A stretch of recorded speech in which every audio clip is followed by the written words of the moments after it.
어차피 작은 가게라 큰 자본이 들어가지 않는 덕에 그래 사회 경험 한번 해봐라 아무나 사업을 하냐. 이미 포화 상태인 가망 없는 가게를 하면서 쓰디쓴 실패를 맛본다 해도 그게 다 제가 발전하는데 피가 되고 살이 될 거라는 말씀을 하시며 저를 지켜보기만 하셨죠. 저는 첫 사업을 성공으로 이끌기 위해 사전조사와 커피 시장을 철저하게 조사했고 야심차게 제 이름을 걸고 작은 카페를 오픈하게 되었습니다. 직장인들이 많은 곳이어서 그런지 오픈바에 제대로 승부가 났는데요. 합리적으로 거품을 뺀 가격과 맛 좋은 질 좋은 커피로 승부를 내니 금세 단골 손님이 많아졌고 이내 아르바이트생을 하나 두게 되었습니다. 첫 사장이 되어 직원을 뽑는 공고를 내는데도 참 설레더라고요. 누군가에게 늘 면접만 당했던 제가 직접 직원을 뽑는다니 왠지 어깨가 으쓱여지며 진짜 사장님이 된 것 같았습니다. 여러 명의 사람이 공고를 보고 왔는데 생각보다 직원은 빨리 찾았어요. 저는 한 여리여리해 보이는 아가씨가 본능적으로 우리 가게에 딱 적임자로 보였습니다. 그리고 그녀는 제 사심이 듬뿍 담겨진 제 이상형이기도 했죠. 마르고 하얀 피부에 하얀 원피스를 입고 온 긴 생머리의 그 여자는 완전히 절 혼미하게 만들어버렸지요. 이름은 현지, 고현지. 저는 본능적으로 운명의 이끌림을 받았습니다. 항상 최선을 다하고 밝은 얼굴로 손님을 대하는 모습을 보니 저도 모르게 심장이 두근거리면서도 애써 그녀가 내 마음을 부담스러워할까봐 잘 숨겨가며 사장으로서만 대했죠. 현지씨, 좀 쉬엄쉬엄 해요. 조만간 직원 하나 더 구할 때까지 내가 좀 더 열심히 할 테니까 너무 힘들면 의자에 앉아 쉬어도 돼요. 당시 그녀는 밝게 웃으며 땀을 닦고는 초콜릿을 하나 건네주었습니다. 이렇게 달달한 걸 먹으면 금방 힘이 나더라고요. 손님 없는 것보단 많아서 정신없이 움직이는 게 훨씬 좋아요. 사장님께도 도움이 되는 게 좋고요. 처음에는 조금 힘에 부쳤는데 지금은 익숙해져서 그런지 일하는 컨디션이 나쁘지 않아요. 라고 웃자 저는 그녀처럼 달달한 초콜릿을 입안에 넣고는 그럼 내가 직원 구할 월급을 현지 씨한테 더 올려주겠으니 그만두지 말고 우리 가게에 오래오래 일해달라며 당부를 받아두었습니다. 그녀는 환하게 웃으며 그러겠노라고 사장님같이 좋은 분 곁에서 오래오래 일하고 싶다고 말을 했을 정도였죠. 저와 그녀는 같이 있는 시간이 길어질수록 점차 정을 쌓아갔고 실제로 나이도 궁합도 안 본다는 4살 차이였기 때문에 더 잘 맞는 것 같은 착각을 일으켰습니다. 남자친구가 이미 없다는 것을 알았기 때문에 저 혼자 맘을 키워나갔죠. 밥도 같이 먹고 가끔은 시사회 이런 데 당첨되어서 같이 영화도 종종 보며 그녀는 제게 사장님이 아니라 친오빠 같다며 편하다고 좋아했지만 저는 점차 그녀가 여자로 보였고 애정이 점점 커져갔습니다. 저는 그녀를 자칫 잃을지도 몰라 망설였지만 언제까지나 제 마음을 숨기고 싶지는 않아서 기회를 틈타 그녀에게 고백을 하기로 했어요. 때는 그녀의 생일이었는데 저는 미리 그녀의 생일을 축하해 줄 겸 제 마음을 표현하기 위해 3, 4일 전에 모른 척 슬쩍 시간을 물어보았더니만 그녀는 난감한 얼굴로 고개를 저었습니다. 죄송해요, 사장님. 사실 그때 제 생일인데 이미 선약이 있어요. 혹시나 제가 미적거리는 틈을 타서 누구 엄한 인간한테 뺏긴 건 아닐까 더러 겁이 나며 심장 한 켠이 쿵 떨어지는 것만 같았죠. 저는 더 이상 놓칠 수가 없어서 그녀의 손목을 붙잡았습니다. 선약 취소하고 나랑 같이 밥 먹으러 가면 안 돼? 내가 우리 직원 생일이라 꼭 챙겨주고 싶어서 근사한 곳으로 예약해놨거든. 그날만큼은 꼭 현지 씨랑 함께하고 싶어. 할 말도 있고. 저도 모르게 툭 본심이 튀어나오자 그녀는 어쩔 줄 모르다가 이내 맘을 정한 듯 제 눈을 또렷하게 보며 죄송해요. 그날은 제 생일인 만큼 저를 위해서 함께 시간을 보내고 싶은 사람이 있어요. 라고 말을 하더라고요. 언제나 제 뜻을 거절하지 않았던 그녀인지라 처음으로 내보인 뜻에 당황스러웠지만 결국 붙잡았던 손을 놓고야 말았죠. 그녀의 생일 당일날 초조한 사람처럼 주문 실수를 받았고 그녀는 그날 휴가를 내어 가게에 나오질 않았죠. 참으로 서글펐던 날이었고 마음이 쓰라린 날이었습니다. 그때 제 흔들리는 마음이 얼굴에 고스란히 드러났던지 평소 단골 손님이었던 인근 회사에 근무했던 어느 여자가 슬쩍 제게 묻더라고요. 분명 아이스 아메리카노를 시켰는데 아이스 라떼를 주는 실수를 했지만 그녀는 괜찮다며 인심 좋게 넘어가 주었고 얼추 저보다 나이가 몇 살 많아 보였던 그녀는 저를 쭉 지켜보았던지 짐짓 아는 척을 해대었습니다. 사장님, 오늘 안색이 별로 안 좋으시네요. 씩씩한 모습만 뵀다가 어디 아프신 데 있는 것 같아서 마음이 쓰이네요. 따뜻한 말씀 감사드립니다.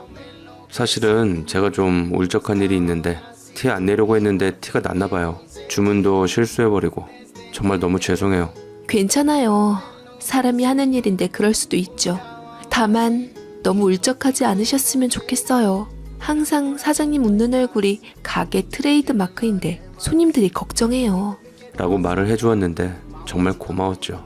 저는 홀로 바쁘게 영업을 하다 슬슬 가게 문을 닫을 시간이 되어서 마지막 정리를 하고 마무리를 짓는데 이 기분으로 도저히 집에 들어가기가 그래서 우울한데 맥주나 사다 가게에서 마실까 싶어서 편의점으로 갔는데 공교롭게도 또 낮에 제게 관심을 가져주었던 그 손님을 만나게 되었습니다.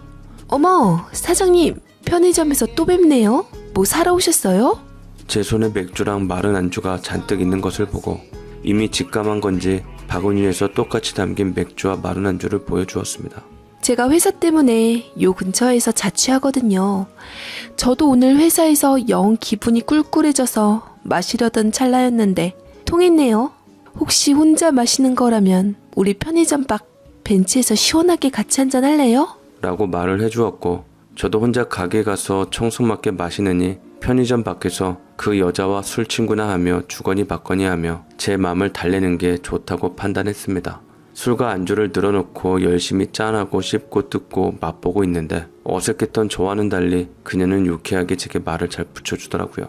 사실 얼마 전에 사랑했던 사람과 헤어지고 저도 마음이 좋지 않은 상황이었어요. 사적인 일로 회사에서 실수하고 부딪히니 여러 번 혼나고 나니 제가 참 프로답지가 못하더라고요. 제가 원하는 회사에 당당하게 들어와서 동기들보다 먼저 승진도 하고 잘 살았다고 다짐했는데 사랑 때문에 이렇게 직장까지 옮겨야 하나 계속 고민하고 있었거든요. 이래서 같은 직장에서 만난 사내 커플이 안 좋나 봐요. 라고 말을 하더라고요. 그녀는 얼마 전까지 같은 회사에서 근무하고 있었던 남자와 결혼 얘기까지 오가고 있었던 상황이었는데 느닷없이 마음이 식었다며 헤어짐을 통보받았는데 분명 딴 여자가 생긴 것 같다며 말을 덧붙이기도 했습니다. 그녀는 저보다 5살 연상으로 당시 30대 초반이었는데 집에서 자꾸 시집 가라고 푸시가 장난이 아닌데 집에다 어떻게 말해야 할지 모르겠다며 웃으면서 눈물을 흘리기도 했죠. 술자리의 분위기가 무르익자 저에 대해서도 주저리 말하기 시작했는데 그녀의 관찰력에 깜짝 놀라기도 했습니다. 사장님, 보니까 같이 일하던 여직원 좋아했죠? 아주 그 직원 볼 때마다 꿀이 뚝뚝 떨어지던데 여직원도 싹싹하니 참 예뻐서 남자친구랑 같이 올 때마다 조만간 예쁜 커플 하나 나오겠다 말하기도 했었어요. 풋풋했던 감정 느끼면서 우리 연애 초기 때 어땠는지 추억 삼아 말하기도 했었는데 그게 불과 얼마 전인데 참 까마득하게 느껴지네요. 라고 말을 해서 저는 어쩌다 보니 그녀를 위로해주게 되었고 그런 남자 따위 다 잊으라고 더 좋은 사람 찾아올 거라고 다독여주게 되었습니다. 그러면서도 그녀가 유심히 날 지켜봤다는 사실에 뭔가 기분이 이상해지더라고요. 내가 누군가를 그토록 하염없이 보았던 것처럼 누군가도 나를 지켜봐주고 있었구나 라는 그 맘은 하필 상대가 그 여자라서 그런지 참으로 오묘하게 느껴졌습니다.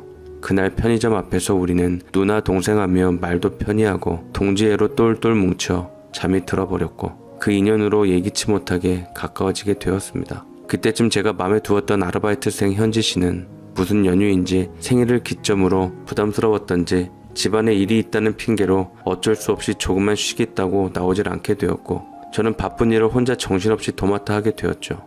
꽝 대신 닭이라고 사랑의 상처는 사랑만이 극복할 수 있다고 했나요? 간간히 단골 손님으로 비추던 5살 그녀는 매일같이 제 가게에 출퇴근을 하며 커피를 마셨고 저는 행여 그녀가 카페인 중독이 될까 싶어 염려스러워 건강을 생각해서 간간히 다른 달달한 음료를 대체해 두었습니다. 그녀가 워낙 딸기 관련 음료를 좋아해서 요거트 아이스크림과 초코를 혼합한 메뉴를 따로 개발해서 출시했는데 그것이 또 대박을 쳐서 저는 장사에 큰 도움이 되게 되었죠. 누나 동생했던 사이는 스스럼이 없어지며 저는 더 이상 현지 때처럼 미적거리지 않고 제가 개발한 음료에 그녀 이름을 붙여주며 남자답게 고백했습니다. 우리 만나보자 누나. 아니 세연아. 내가 널 위해 만든 새딸기를 내 곁에서 계속 마시는 네 모습을 보고 싶어. 그러자 그녀는 저를 유심히 지켜보더니 짓궂게 한마디 던졌습니다. 난 평생 아니면 아예 처음부터 마실 생각도 없는데 괜찮겠어? 그럼 평생 마시면 되지 뭐. 나도 다 신중하게 생각하고 진심 보이는 거야.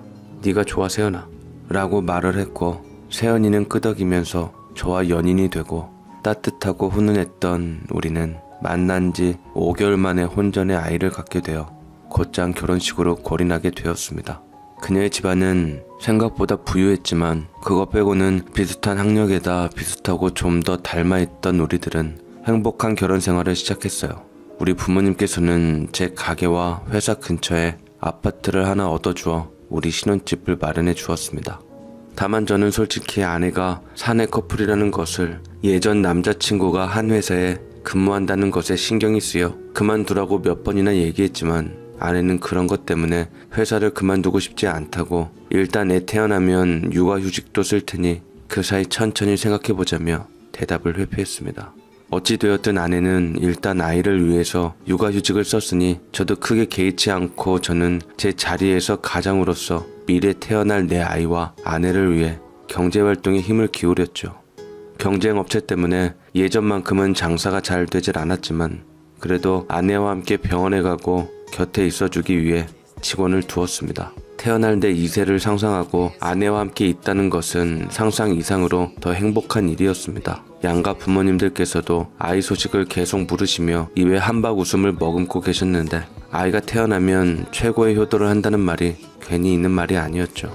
아내의 태교를 위해서 노력하고 아이 아빠가 되는 요가책도 열심히 읽으면서 예비 아빠가 될 준비를 했는데, 그러면서 절 간간히 신경 쓰이게 했던 것은 예전 아내의 친구들과 회사 동료들이 취한 분위기 속에 생각 없는 과거의 사랑을 떠벌렸을 때 제 심기를 어지럽혔습니다. 명정규 그 사람 이름이에요. 우리 세은이가 얼마나 정규 씨를 사랑했는 줄 아세요? 둘이 얼마나 애틋했는지 내가 생각하면 가슴이 다 아프다니깐. 그러니까 식장 들어가기 전까지는 남녀관계는 아무도 모른다는 말이 딱이에요. 세은이가 헤어진 지 얼마 안 돼서 결혼한다 그랬을 때 아주 깜짝 놀랐다니깐요. 얘 좀 봐. 그만 좀 해. 자기야, 신경 쓰지 마. 회사에서 스트레스 받는 일이 많아서 할 말 못할 말 못 가리네. 그냥 한 귀로 듣고 한 귀로 흘러. 이 기집애 아주 작정하고 왔어. 작정하고. 라면서 아내는 당황스럽게 입을 막으며 위기를 모면하려 했고, 당시 분위기가 심각하지 않고 하하호호 거리는 느낌이라 제가 정색하고 따져 묻기에도 이상한 상황이었습니다. 저는 그녀를 비롯해 주변 동료들과 친구들을 만나면서 그녀가 예전 남자친구와 얼마나 진심으로 불타는 사랑을 했는지 알 수 있게 됐죠. 어느 누구는 사귀는 동안 혼인신고만 안 했지 부부나 다름없었다고 할 정도로 가까운 사이였지만, 예전 남자친구는 부모가 안 계시고 집안이 어렵다는 이유만으로 부모님의 반대에 부딪혀 돈 봉투를 받고 헤어졌다고 하더라고요. 세연이에게 듣던 사실과는 전혀 달랐습니다. 그저 제 생각처럼 바람처럼 스치는 대수롭지 않은 청춘의 사랑치고는 복잡했죠. 왜 그 사실을 얘기 안 했냐고 결혼까지 하고 애까지 있는 마당에 따져 묻기도 그렇더라고요. 모른 척하는 게 맞다 여겨 사랑하는 여자의 과거는 과거일 뿐 연연하지 않기로 했지만, 저도 사람인지라 스스로가 찌질해 보일 정도로 마음이 쓰이는 건 사실이었습니다. 하지만 그녀를 사랑하는 마음으로 저는 모든 걸 다 덮어두고 미래를 생각했죠. 그러나 불행은 예기치 못하게 찾아오고야 말았습니다. 제 입장에서는 변수였어요. 어느 날 예정일이 얼마 남지 않던 만삭의 아내가 갑자기 사라지고 말았던 것입니다. 언제나처럼 출근하는 길 반갑게 맞아주고 무거운 몸을 이끌며 순산을 위해 산책을 하던 아내였는데, 그날따라 연락도 통 되질 않았고 혹시나 불안한 마음에 직원에게 맡기고 후다닥 집으로 갔는데도 아내는 보이질 않았습니다. 느낌이 쎄했던 저는 처갓집에 연락을 취해봤지만 임산부 딸이 없어졌다는데도 대수롭지 않게 곧 돌아오겠지 천하태평한 말씀만 하시고 계시니 저는 마음이 다급해져 경찰서에 실종신고를 넣었지만, 아직 실종신고하기에는 시간이 많이 경과되지 않았다며 물리는 바람에 저는 초조하게 아내를 기다려야만 했습니다. 제가 전화만 한 몇백 통을 했나봐요. 밖이 깜깜해져 올수록 아내의 소식은 좀처럼 들려오지 않았고, 새벽에 뜬 눈으로 밤을 지새워도 아내는 나타나지 않았습니다. 만 하루가 꼬박 지나서야 사건의 심각성을 안 처갓집에서는 부랴부랴 저희 집으로 오고 만삭의 딸이 없어졌다는 것의 심각성을 느끼고 경찰의 도움을 받고자 했는데, 어느 경찰은 곧 애기 엄마가 출산일을 앞두고 가끔 부담을 느껴 그럴 수도 있다는데 절대 우리 세은이는 그런 낌새가 전혀 없었기에 말도 안 되는 소리 집어치우라고 예민하게 반응했습니다. 경찰의 도움을 받으면 금방 찾아낼 줄 알았던 세은이였건만 전혀 흔적도 없이 사라진 상태였고 심지어 아이 출산하는 예정일을 지나고서까지 나타나지 않으니 제 속은 문드러지며 애가 타 있었는데 양가 부모님들도 발을 동동 굴리시며 이 말도 안 되는 노릇을 어찌하냐고 장모님은 죄인이 되어 저희 부모님 앞에서 싹싹 빌기도 했습니다.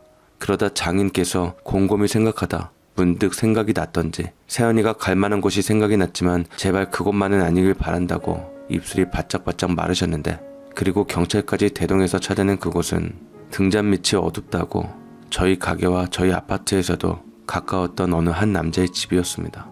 설마 아니 주변 동태를 살펴보며 앞에 내놔둔 쓰레기를 다 엎어버린 장인이었는데 그곳에서는 아기 귀저귀 쓰레기와 아기 물티슈 다 썼던 껍질 쓰레기가 유난히 많이 나와서 저는 심장이 덜컹했습니다. 그리고 그곳은 다름 아닌 임세은 너 여기 있는 거 다 알아 이거 사. 이게 아주 미쳤지. 어디 서방 있고 자식 품은 상태로 그 자식이랑 같이 있는 거야? 네가 대체 우리 집안을 아주 폐가 망신을 시키려고 작정을 했구나. 아이고 내 팔자야. 그놈의 사랑인지 뭔지 그따위 감정으로 중내사내 하더니만 귀엽고 멀쩡한 신랑 바보 만들어 놓고 어쩌자고 이러냐 이거 사. 라며 장인이 통곡을 하며 문을 부서져라 두드리는데 그때 혈압 높으신 장인어른이 뒷목을 잡으시자 안 되겠다 싶었는지 경찰이 직접 나서 배를 누르고 문을 두드리며 긴박했던 상황을 연출한 후 그 집 주인인 명정규라는 사람을 그토록 부르는 것이었습니다. 명정규 씨, 임세은 씨랑 얼른 나오세요. 안 그러면 강제 연행하겠습니다. 라고 말을 하고서도 대답이 없자 경찰이 문을 부술 기세로 열 준비를 하는데 그때 문이 조금 열리며 생각보다 멀쩡하고 멀끔한 남자가 나타났습니다. 명정규. 이름만 들어도 온몸에 소름이 돋더라고요. 바로 친구들이 입을 모아 말했던 아내의 옛 남자 이름이었습니다. 그러자 뒷목 잡고 다 죽어가던 장인어른이 다짜고짜 그 자식 멱살을 잡고서는 세은이의 행방을 물었더랬죠. 너 이 자식 내 딸 어디 갔어? 근본 없이 자란 티를 이렇게 내냐 이놈아? 내가 그래서 니들 결혼을 한사코 반대한 거야. 너도 그때 내 돈 거하게 받고 내 딸이랑 헤어진다 놓고서 결혼까지 하고 만사까지 된 애를 깨어내서 이러고 살아? 야 이 천하의 못된 놈 같으니 라고 말을 하자 명정규는 의외로 정작 아무 말을 하지 못했고 불안감을 느낀 저는 경찰과 함께 집안을 들어가게 되었는데 거실에서는 아이를 안고 있는 새파랗게 질려있는 세연이가 있었고 저는 다리에 힘이 풀려 그대로 주저앉은 후 그 믿지 못할 광경을 고스란히 내 눈안에 담아야만 했습니다. 분명 품에 있는 아이가 내가 그토록 바라던 내 아이였건만 왜 그리도 낯설고 무서웠던지 아직도 그때를 생각하면 등골이 오싹하네요. 전 정말이지 그때 반쯤 미쳐 있었던 것 같습니다. 네가 왜 지금 명정규 저 사람 집에 있는 거야? 둘이 헤어졌다며. 헌데 어떻게 지금 내 아이를 가진 상태로 여태 동안 연락 한 통 없이 저 남자와 함께 있었던 거냐고. 아니면 설마 네가 낳은 아기가 저 자식의 아이이기라도 한 거야? 제가 횡설수설하듯 독촉이며 말을 하자 세연이는 질끈 입술을 깨물더니 고개를 도리지를 치며 그녀답지 않게 눈물을 흘리며 제게 사죄했습니다. 미안해. 그래도 이 아이는 당신 아이가 맞아. 내가 잘못했지만 이 아이까지 의심하진 말아줘. 나도 다 잊고 보란 듯이 자기랑 새 출발해서 결혼해서 잘 살고 싶었고 잘 사는 모습만 보여주고 싶었는데 이렇게 어느 순간 무너지고 흔들릴지 몰랐어. 사람도 사랑도 못 잊고 있었던 날 용서하지 마.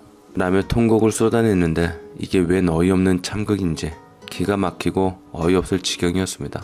그 안에서는 관계없는 경찰들을 비롯한 그 남자와 양가 부모님들까지 다 있었던 터라 특히나 우리 부모님은 며느리의 부정을 눈앞에서 생생히 확인하며 쓰러지기 일보 직전이었습니다. 그녀의 고백은 저를 벼랑 끝으로 밀어버렸고 세상에서 가장 행복한 남자에서 가장 불행한 남자가 된 저는 화가 나고 배신감이 앞서기도 했지만 100번 양보해서 다른 건 다 둘째치고 어떻게 해서든 그녀를 붙잡고 싶었습니다. 내 아이라고 의심 말라면 의심하지 않을 테고 울부짖는 그녀의 진심을 믿기로 하고 저는 현실을 부정한 채 남편으로서 손을 내밀었어요. 그러나 아내는 돌이킬 수 없다는 걸 알았던지 제 손을 뿌리쳐 버렸습니다.